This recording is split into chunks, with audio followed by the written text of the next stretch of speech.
炸了，爆炸了！能够毁灭地球的歼星炮终于被炸掉。看着那艘冒着浓浓黑烟的耀世星舰，宁中校已经有些疯魔。杀！无差别攻击！我不相信他一个人能战胜我这支无痛绝大军。红云起先扣动了扳机，明黄色的光网一瞬间贯穿了10几个大兵的身躯，但那些大兵表情毫无变化，只是身躯晃了晃，便又重新迈开了步伐，举起了手中的枪械。红云的神情惊骇，在他看来，对方仿若是一群没有理智的丧尸，黑压压的一片，不可阻挡的包围而来。云小姐，在拿起枪械的一瞬间，你做的就已经足够了。我扭头看向红云，我之所以这样安排，就是希望点燃拾荒者们心中的那团火焰，而余下的交给我就行了。你，红云隔空看着我，你一个人怎么面对这千军万马？那个家伙，给我激活那个家伙！宁中校指着我，咬牙切齿，癫狂无比。垃圾，都是垃圾人！他的肩上竟然还有一只恶心的老鼠，把他们给我打成马蜂窝。红云一愣，这才发现我的肩头上趴着一团白花花的东西，却见我缓缓呼了一口气，侧头看向肩头上那只戴着草帽的小白鼠。滋滋，听见了吗？他骂你。小白鼠人立起来，草帽被一阵微风掀飞，露出一根根粉色的水晶，小的眼睛内满是怒火。整个垃圾地球上忽然响起无数野兽般的怒吼，这些怒吼声形成一种重叠的浪潮，震撼天地。一名大兵感觉脚下一震，随即脚下这块钢板便被掀飞。骇人的一幕出现，只见一只足有5米长的巨大红毛老鼠从垃圾堆里钻了出来，张开足足2米的大口，朝着大兵发出了震耳欲聋的怒吼。这名大兵虽然注射了无痛绝药剂，但他的精神状态是正常的，他瞪大了眼睛，发出了惊恐的尖叫。却见这只巨大的红毛鼠根本不给他喘息的机会，一口咬下，直接咬掉了大兵的半个身子。那是杀人鼠，无数的杀人鼠！拾荒者们也被巨大的恐惧所笼罩，在地面上倒蹬着后退。但渐渐的，拾荒者们发现了一个诡异的现象，那些杀人鼠像是被什么人指挥着，竟然没有攻击任何一名拾荒者。是那个少年！有人惊恐地喊着，并用手指指向了我。李会长整个人已经完全僵化，红云也是一样，美眸大睁，他居然可以支配杀人鼠！现场中响起了密密麻麻的惨叫，大兵们惊恐至极，歇斯底里。眨眼间，杀人鼠的数量就已经是这支星际联盟小队的100倍，每一个大兵都至少有10几头杀人鼠在抢夺分食着。大兵没有痛觉，死亡也被延迟了，能够清晰地看见自己被分食的整个过程。宁中校则被特意留了下来，生物面具已经从脸上剥落，站在地面上瑟瑟发抖。我扬了扬头，缓缓道：“我其实也很喜欢见到这一幕。你到头来发现自己其实一个卑微而弱小的蝼蚁，发现自己在真正的力量面前还不及一粒尘埃。”宁中校的脸惨白无比，他一边倒退，一边在小声地叨念着：“大哥，你在等什么？为什么还不出手？你就这么眼睁睁地看着我的兄弟们一个个的死去。”其中一艘要是星舰内忽然传来一个低沉而有力的声音：“我早就想去掉的这支土匪军团了，他们充满了不可控的风险，而且对我的前路没有任何帮助。爸爸，我的名字明明是红莲，为什么要取昆仑这样一个代号呢？”强壮男人笑了笑，红莲太娇弱了，而昆仑山高耸而坚实，它代表着强大。那有一天我不再脆弱，我就会让人们知道我的本来的名字叫做红莲。地下庇护所中，一双璀璨的双目忽然睁开，红色瞳孔中充斥着愤怒、不甘以及强烈无比的战意。叮，清脆的金属碰撞声传来，却见他赤红色的纤细手掌握住了那把名为红莲武神的霸气长矛，专属军用武器，生物识别通过，长矛上的金色纹路闪耀发光。这把唯一专属武器完成了全面启动。那么接下来这场闹剧该结束了。要是星舰内发出低沉而极具压迫感的声音，话音落下，一艘要是星舰的正面装甲忽然缓缓开启，露出了一具通身由漆黑金属构成、手握巨斧的赛博机器人。他低头居高临下的扫视战场，他的作战芯片给予他最准确的提示：蓝披风少年和那只白毛老鼠就是万千鼠群的操控者，只要将他们击杀，鼠群自然会瓦解。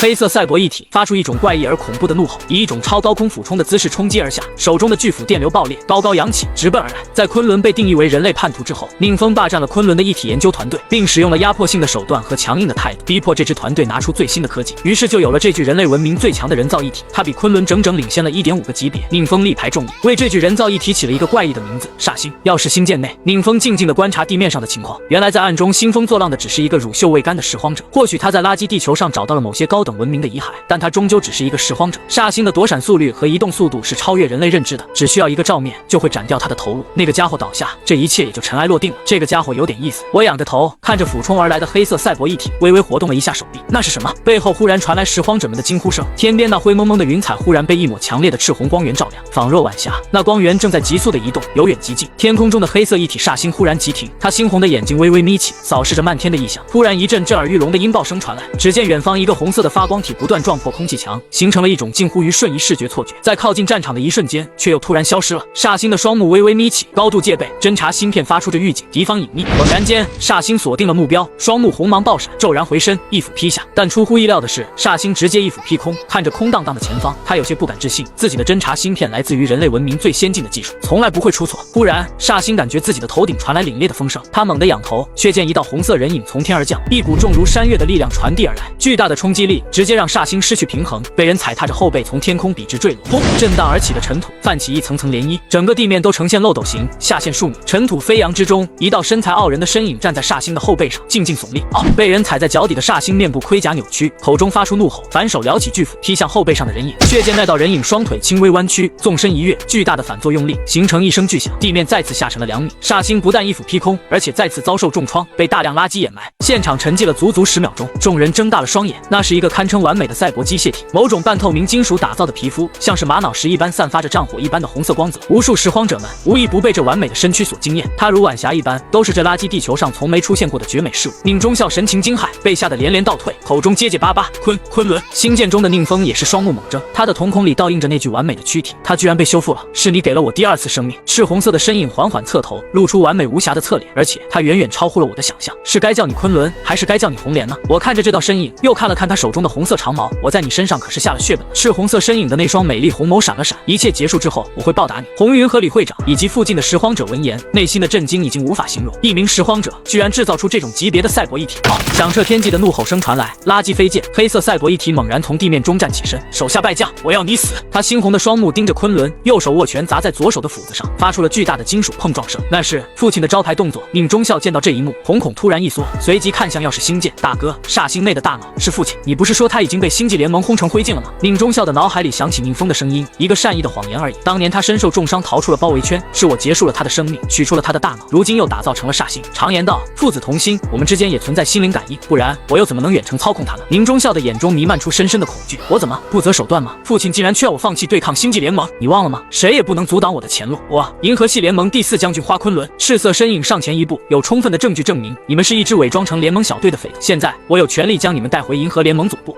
远方的黑色一体再次发出凶悍的怒吼，他胸口的能量核心瞬间爆发黑色的电流，一瞬间遍布全身，他开启了某种以能源燃烧为代价的极限状态。当然，花昆仑仰起头，视线仿佛穿透了大气层，看向地球外侧所散落的无数尸体。我也可以选择将你们就地正法，以及银河星系星际联盟第24舰队12455名船员的在天之灵。这一刹那，花昆仑的眉心亮起了一株赤红色的莲花，整个人的气势忽然呈几何倍数增长，他直接开启了7级赛博战争骷髅的红温模式。轰！花昆仑的身躯如炮弹一般弹射而出，长矛直指前方。煞星也随之挥起电流密布的巨大战斧，从地坑中爆冲而出。2道身影碰撞的一瞬间，红色长矛瞬间穿透煞星的黑色立场，随即2件武器也发生了碰撞。煞星黑色战斧仅维持了1秒就爆裂成无数碎片，他们之间的等级宛若云泥之别，差距太大了。咔嚓！下一瞬，昆仑的长矛直接穿透了那黑色一体的头颅，从脑后穿出。星舰中的宁风只感觉脑中嘤的一声，剧痛不止，还命来！红温模式下的花昆仑怒吼一声，苍穹激荡，手中的红莲武神的尖端瞬间爆发出一条巨大的赤红色光柱，能够撕碎一切的粒子震荡波以及能够烧融一切的反物质火焰夹杂在一起，瞬间爆发。煞星还保留着最后一丝攻击欲望，他挥动着没有斧头的斧柄，向着昆仑砸去。但这个过程中，强大的能量光柱将他吞噬，在能量的冲刷之下，一寸寸破碎成了飞灰。赤红色的光柱直击苍穹，余威将大气层震荡出一个直径数十公里的圆形缺口。宁中校见到这一幕，已经面色雪白，整个人石化。万千的拾荒者们的第一反应是抱起头颅，深深的埋入垃圾堆中。而要是星舰中的宁风，整个人陷入巨大的颠簸，惊慌失措。这不是曾经的花昆仑，那个垃圾场少年竟然能制造出这么恐怖的东西。花昆仑透过大气层上的缺口，真正的看见24军团的残骸，以及那一具具在黑暗的宇宙中静静漂浮的尸体。他扶着自己的红莲武神，缓缓地跪在了地面。你们不是叛徒。他额头上的红色莲花渐渐熄灭。红温模式结束之后，他陷入了沉寂。我缓缓叹息了一声，直接红温模式。他终究是一颗人类的大脑，有些时候强烈的情绪会冲破所有的克制。混蛋！狼狈的宁风已经嘴角溢血，但他看见了沉寂的昆仑，知道接下来是自己唯一的机会。只见后剑身上开启了一扇金属大门，宁风缓缓浮现在众人眼前。地球上的拾荒者们，我乃银河系星际联盟第12将军宁风。却见宁风的面前瞬间亮起一道道防御立场，赫然是小型的天盾。他双目微睁，瞳孔内4道蔚蓝色的光圈骤然一闪，且这一幕被一侧的虚空投影放大了数百倍。拾荒者们顿时惊骇，B级基因，他是真正的星际联盟高层。然而接下来的话却让众人如坠冰窟。我亲眼见到你们联合叛徒昆仑，共同反抗星际联盟，且杀害数千名星际联盟战士。基因代表一切，你们的骨子里只有卑劣的谎言。他之所以说出这样一番话语，因为他已经开启了舰载记录系统，他要为自己接下来的终极屠杀找到一个完美的借口。基因是最忠实的表达，你们甚至都没有得到祖先的认可。所以宁风说着，但神色忽然一惊，他见到地面上的蓝披风少年忽然挺直了胸膛，双目微睁，3道蔚蓝色的光圈在他的瞳孔中闪烁不息。宁风一愣，垃圾地球上怎么会出现一个 C 级基因？这句话引起轩然大波，拾荒者们一个个皆是呆若木鸡，他们之中竟然出现了一个如此高贵的 C 级基因。李会长已经来到了赫娜身边，他之前惊喜地发现赫娜竟然没有死去，此时他抱着自己的2女儿，同样面色震惊。而此时的赫娜整个身子都是僵硬的，她惨白的面容上眼皮轻微的颤了颤，看着那道蓝色身影，口中发出一种晦涩的声音：一个 C 级而已，与我相比，你仍旧是低一等的存在。宁风怒吼道：我将代表星际联盟肃清你们这些叛徒。随即空气中传来无比巨大的轰鸣声，却见2艘庞然大物一般的药师星舰忽然凌空翻转，箭手直指星际，而箭尾却对准了地面。箭尾的核聚变推进器开始酝酿巨大的热能，6个直径足有7公里，如漆黑火山口一般的巨大喷射口，散发出阵阵热浪，四周的空间仿佛都扭曲变形。大哥，你疯了吗？你要用箭在推进器焚烧地面？宁中校神情崩溃，焦急大喊：我还在这里，没有人能阻挡我的前路。你不行，昆仑不行，那个蓝披风拾荒者也不行，没有人能在13000度的超高温下存活。